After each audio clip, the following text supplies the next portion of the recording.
আমি কিরকম ভাবে বেঁচে আছি তুই এসে দেখে যা নিখিলেশ। এই কি মানুষ জন্ম, নাকি শেষ পুরোহিত কঙ্কালের পাশা খেলা। প্রতি সন্ধ্যাবেলা আমার বুকের মধ্যে হাওয়া ঘুরে ওঠে, হৃদয়কে অবহেলা করে রক্ত। আমি মানুষের পায়ের কাছে কুকুর হয়ে বসে থাকি, তার ভেতরের কুকুরটাকে দেখব বলে। আমি আক্রোশে হেসে উঠি না, আমি ছাড় পোকার পাশে ছাড় পোকা হয়ে হাঁটি। মশা হয়ে উড়ি একদল মশার সঙ্গে।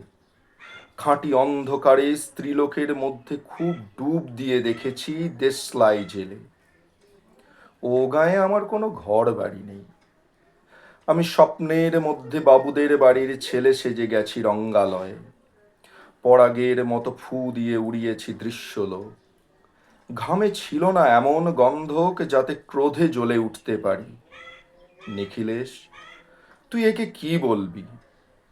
আমি শোবার ঘরে নিজের দুই হাত পেরেকে বিঁধে দেখতে চেয়েছিলাম যিশুর কষ্ট খুব বেশি ছিল কিনা।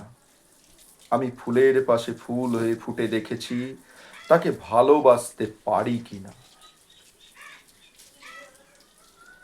কবি সুনীল গঙ্গোপাধ্যায়ের কবিতা আমি কিরকম ভাবে বেঁচে আছি।